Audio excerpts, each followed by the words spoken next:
Continuing from Jesus being naked / wearing a loincloth and not robes when he's crucified, I believe he was crucified on a Wednesday. There was two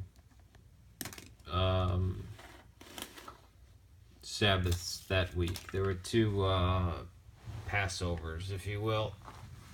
And again, just like we call Easter week,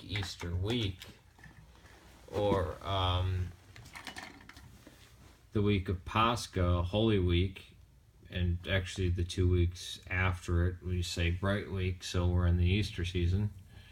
In fact, the Easter season lasts for 12 days, I believe. So does the Christmas season.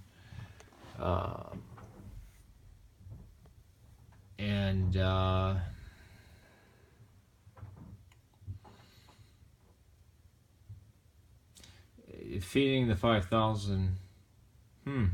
Yeah, I mean, you also have to realize which writer you're reading, okay? Now, the 4 canonical Gospels are the earliest, hands down, and they're not elitist.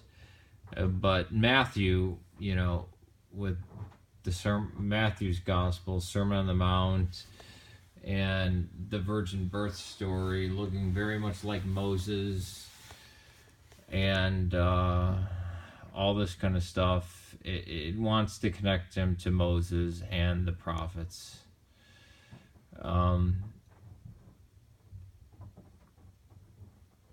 John and Mark give you the bare bones history of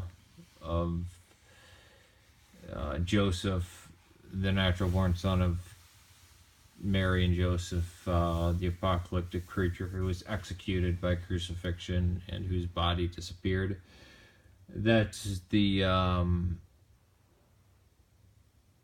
bare minimalist view that I hold, but I also hold a maximum religious view, and that is the 5,000 fish. First of all, nobody was counting, and the writer of this bios wanted to compare him to Elisha. I mean, even when they asked John the Baptist, are you the Christ? No. Are you Elijah? Well, Elijah is come and gone. So even when they're quoting the prophets, they'll quote a major prophet and they'll say, this is what Isaiah said, and then the second half of the saying will be from like Micah. They don't need to say, well, it's from Isaiah and Micah, because of the style of the writing at the time. You would only mention the major writer that you're quoting. But yeah, I mean, look at how many times 3 shows up in the Gospels. 12. 7. This is not a coincidence. But I would actually, this is the first time I've heard about that. I would be very open and to the idea that it was it was the writer telling the readers, hey, look, this is one better than Elisha. Because he feeds a lot of people, but the most important thing Christ says is, I will give you the manna from heaven, which when you consume it, you will never starve.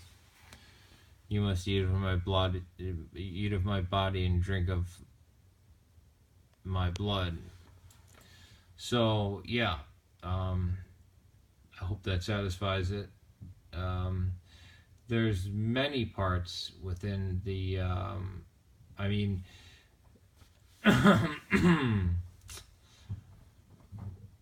third chapter of John is a mirror of 2 Kings chapter 16. they beat you over the head with the idea that the Virgin Mary is the Ark of the Covenant. So, and why 12 disciples? 12 tribes.